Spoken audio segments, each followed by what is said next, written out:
Sir পর্বে শেষ ল্যাপে তৎপরতা একেবারে কমিশনের। আজ বৈঠকে বসছে কমিশনের ফুল বেঞ্চ। ভিডিও কনফারেন্স জিওর সঙ্গে বৈঠক থাকবেন জিও মাইক্রো অবজারভাররা। পশ্চিমবাংলায় এসআইআরকে যেভাবে পাবলিকের সামনে তুলে ধরেছে টিএমসি সরকার একটা বিরাট বড় বিপদ হিসাবে, আর নিজেরা নন কোঅপারেট করছে, এটা চ্যালেঞ্জিং নির্বাচন কমিশনের সামনে সময়ে শেষ করাটা। আর আমার মনে হয় শেষ হবেই। তো সেই জন্য খুব সিরিয়াসলি তারা নিয়েছেন।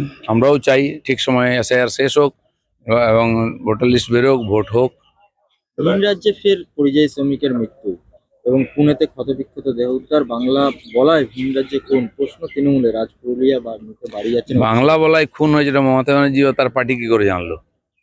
কি বলেছে, কি করেছে জানা আছে? আজ 50 লক্ষ লোক বাংলার বাইরে আছে, তার মধ্যে কয়েক লক্ষ বাংলাদেশি লোক পশ্চিমবঙ্গ হয়ে চলে গেছে। এখানে আধার কার্ড, রেশন কার্ড ওনারা তাকে বাঙালি সাজাচ্ছেন, তারা আসলে বাংলাদেশি আর বাঙালিকে এক জায়গায় না যেন করেন। এবং এই বাংলাদেশিরা সারা ভারতবর্ষে দেশ বিরোধী গতিবিধি করছে। যেহেতু বাংলা ভাষা বলে, তার উপরে কিছু করলেই উনি বাঙালি হয়ে যাচ্ছে। যেন পুরো বিষয়ে খোঁজখবর নেওয়া উচিত। আর যেই হোক, কোনো মানুষকে খুন করার অধিকার কারো নেই, তার ব্যবস্থা নিশ্চয়ই ওখানকার সরকার নেবে। অভিষেক বন্দ্যোপাধ্যায় আজকে নিজের বাড়ি যাচ্ছে। ঠিক আছে, বাড়ি যাওয়ার জন্য কি আছে? এপ্রিলের পরে তো বাড়িই যেতে হবে পুরোপুরি। এশিয়া নিয়ে আজব নথির নজির বঙ্গে। মানে ব্লাড রিলেশন সার্টিফিকেটের মাথা মুন্ডু নেই, জন্মের আগেই বার্থ সার্টিফিকেট পাচ্ছে লোকে হাতে। মানে যে যেন তেন মতে মানে এসআইআর এর নাম তুলতে হবে, এইরকম একটা। না, বার্থ সার্টিফিকেট আর কি বলে ব্লাড রিলেশন। একটা লোকের 100টা ছেলে, একটা লোকের 250টা ছেলে, 250 জন তাকে বাপ বলে দেখিয়েছে। এ তো মহাভারতকেও হার মানিয়ে দিচ্ছে। তো এদের সঙ্গে ব্লাড রিলেশন থাকতে পারে কি? যেন ফলস সার্টিফিকেট দেওয়া হচ্ছে, এগুলো অবশ্যই দেখা উচিত। এবং ডোমিসাইল সার্টিফিকেট, এখানে কি বলে আপনার সল্টলেকের এসডিও অফিস থেকে টিএমসির নেতারা বসে বসে ওখান থেকে জারি করেছে ডোমিসাইল সার্টিফিকেট জোর করে। এটা বড় স্ক্যাম একটা, আমাদের কাছে খবর আছে। এটাও সরকারকে দেখা উচিত, ইলেকশন কমিশনের দেখা উচিত। জোর করে নেওয়া হচ্ছে। যেমন বার্থ সার্টিফিকেট আগে কর্পোরেশন অফিস থেকে ব্যাক ডেটে ইস্যু হয়েছে, এখনো হচ্ছে।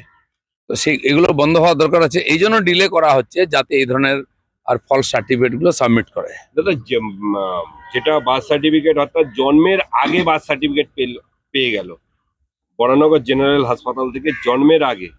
জন্ম হলো 2 দিন পরে, আর 2 দিন আগে তার হাতে। পশ্চিমবাংলায় সব হতে পারে, জন্মের আগে বার্থ সার্টিফিকেট, মরার আগে ডেথ সার্টিফিকেট।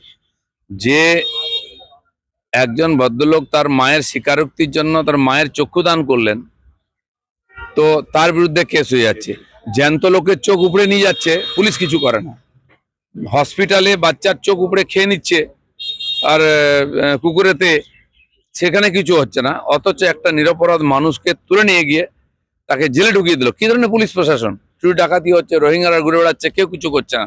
আর এই ধরনের পুলিশকে তো মমতা ব্যানার্জি বলেছেন চাপকাবেন, আজ পর্যন্ত একজনকে চাপকাতে পেরেছেন? বাবরি মসজিদ নির্মাণ শুরুর পর হুমায়ুন কবিরের এবার বাবরি যাত্রা। 14ই ফেব্রুয়ারি পুলিশ সুপারের অফিস অচল করার সব পলিটিক্যাল স্ট্যান্ড, নির্বাচন অবধি চলবে, দেখতে থাকুন। সুপ্রিম কোর্টের নির্দেশের পর হুমকির মুখে মাইক্রো অবজারভাররা। আর হুমকি দিচ্ছেন কারা? খোদ ভিডিও ভাঙড়ের এসডিও বারুইপুর, তারা হুমকি দিচ্ছেন। আগে টিএমসির নেতারা দিয়েছেন, মুখ্যমন্ত্রী নিজে দিয়েছেন, এখন অফিসারদের দিয়ে দেওয়াচ্ছেন। কিন্তু যাই করুন, জিনিসটা এত সহজে তারা নিজের মতো করতে পারবেন না। আর যারা হুমকি দিচ্ছে সেটাও তো থাকছে মাথায়, তাদেরকেও চাকরি করতে হবে, এটা যেন মনে রেখে করেন আর কি।